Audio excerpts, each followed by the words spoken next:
Olá, meu nome é Isabelle Poli Bandeira de Mello e eu vou estar apresentando o trabalho Violência Psicológica contra a Mulher por Parceiro Íntimo, uma revisão sistemática de literatura. Eu organizei essa apresentação no mesmo modelo que consta no artigo, então resumo, introdução, método, resultados e discussão, considerações finais e referências bibliográficas. O resumo, então, começando por ele, o presente artigo trata de uma revisão sistemática de literatura com o objetivo de realizar um levantamento da produção bibliográfica, indexada em algumas bases de dados selecionadas, publicadas de 2021 a junho de 2023 e relacionadas à violência psicológica contra a mulher perpetrada por parceiros íntimos. A violência é considerada pela OMS como um dos problemas de saúde pública em nível mundial, e a violência psicológica especificamente é associada ao desenvolvimento de transtornos mentais e a outras questões mentais relacionadas, por exemplo, a isolamento social, vergonha, dentre outros.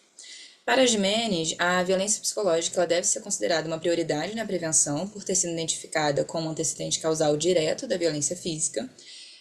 No entanto, cabe ressaltar que a violência psicológica por si só já constitui uma forma de violência que é capaz de gerar vários impactos. Como método, a gente realizou a busca de artigos indexados nas bases Cielo, PubMed, Scopus, Portal de Periódicos CAPES, Psych-Info e Lilacs, com os descritores de violência psicológica em mulher, Psychological Violence and Woman. Os critérios de inclusão foram o artigo abordar o assunto violência psicológica contra a mulher, ter como alvo mulheres com idade igual ou superior a 18 anos, se tratar de violência psicológica contra a mulher ocorrida entre parceiros íntimos, estar disponibilizada até junho de 2023 e o artigo está em português, inglês ou espanhol. Foram excluídos os artigos que tinham somente crianças, que eram somente sobre crianças e adolescentes, e aqueles que estavam indisponíveis. Como os critérios de inclusão inicial, com os critérios de inclusão inicial ainda ficou muito alto, a gente precisou adicionar critérios finais, sendo eles estudos com amostras brasileiras produzidos no Brasil, além do critério de exclusão de artigos teóricos, incluindo nisso revisões sistemáticas. O software escolhido foi o Zotero, e a gente fez essa seleção, essa sistematização pelo modelo Prisma, pelo método Prisma. Então, a gente iniciou com 2.344 artigos, removendo em seguida 117 pelo software Zotero, restando 2.227.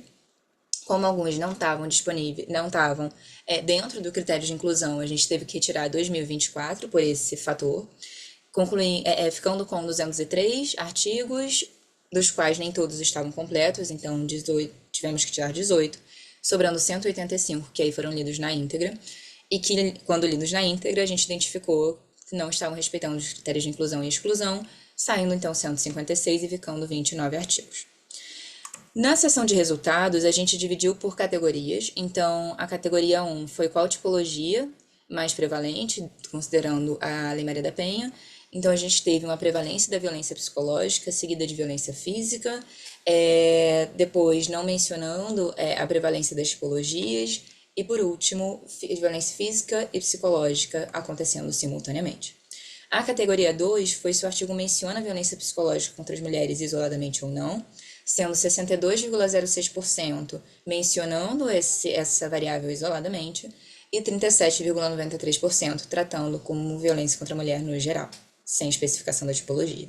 A gente também teve uma categoria 3 de ser praticada por parceiros íntimos, então 89,70% dos artigos identificaram esses parceiros como os principais perpetradores e 10,34% não mencionaram os autores da violência, então a gente queria aqui entender se realmente eles eram os maiores perpetradores. Categoria 4, se a relação da percepção da gravidade da violência psicológica contra a mulher, com 24,13% relatando a percepção da gravidade, mas com a sua maioria não contendo nenhuma informação. A categoria 5, ela englobou se o artigo menciona consequências e desdobramentos da violência psicológica, sendo 37,93% trazendo esse dado, e sendo os dados de consequências de desdobramento, depressão, não conseguir sair de casa, perda de memória e outros.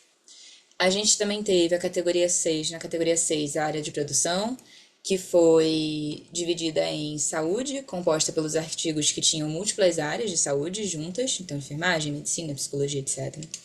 A segunda categoria, como diversos, que eram artigos que tinham áreas que não eram afins, 13,80% de psicologia, somente psicologia, 10,34% só enfermagem e 10,34% as outras categorias também.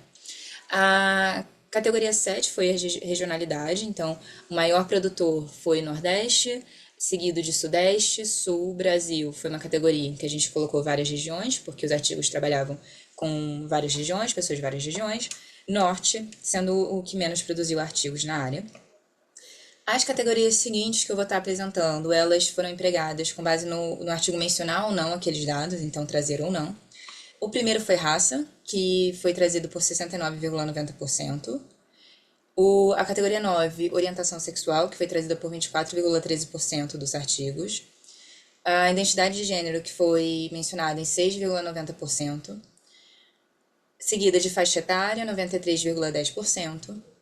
A categoria 12, escolaridade, 89,70%. E condição socioeconômica, 51,72%. Religião, 17,24%. A gente chega então na nossa discussão, em que a gente apresenta que a violência psicológica ela vem sendo cada vez mais estudada. No entanto, a literatura ainda traz uma predominância de agressões físicas e sexuais e de estudos focados nelas. Essa escassez que a gente percebeu, ela não parece estar acompanhando dados que corroboram para a prevalência da violência psicológica, o que parece também apresentar um consenso, corroborar para o consenso acerca da escalada, do escalonamento da violência, começando com a violência psicológica. Também a gente ressalta que existe uma variação bastante considerável quanto à prevalência da tipologia, a depender da obtenção de cada dado. Então, dados que têm como fontes o boletim de ocorrência, por exemplo, tem muito mais índice de violência física. Então, e aí isso é atribuído por alguns atores a possível subnotificação aos serviços de saúde e de atenção social em casos relacionados à violência psicológica, o que acaba reforçando a sua invisibilidade.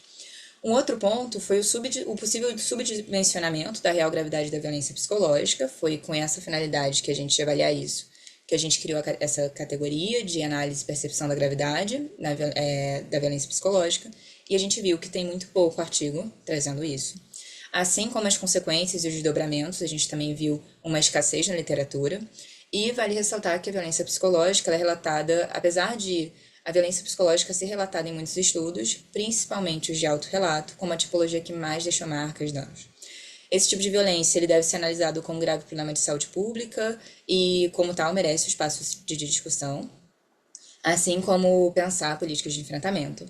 A gente percebeu, com relação às características sociodemográficas, que orientação sexual, identidade de gênero e religião parecem estar muito pouco presentes, a passo que questões socioeconômicas ficam ali nesse meio termo, né? Ficam entre esses dois pontos, o que parece corroborar com a ideia de tá cada vez mais sendo mais importante essa discussão de fatores interseccionais, ainda que algumas intersecções não sejam tão privilegiadas.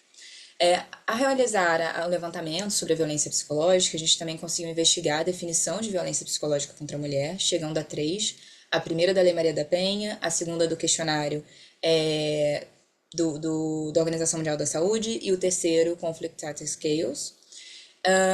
As duas primeiras definições, ou seja, a da Lei Maria da Penha e da Organização Mundial da Saúde, são baseadas na abordagem da violência contra a mulher como conflito de gênero, então trazendo essa simetria na perspectiva da desigualdade de gênero, e a terceira como uma abordagem da violência bidirecional, em que há uma dinâmica agressiva no casal.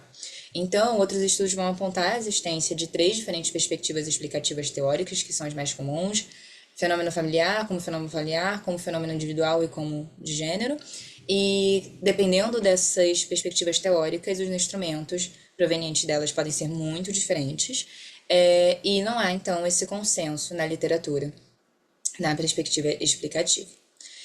A violência psicológica tem sido estudada predominantemente dentro do campo da violência contra a mulher, sem que exista um foco na mesma, e com isso a gente pode perceber que há uma carência de pesquisas voltadas para ela isoladamente, parecendo haver mais espaço para a violência psicológica somente quando o intuito é explorar a violência contra a mulher sem ela ocupar um papel de destaque. Essas são as referências. Muito obrigada.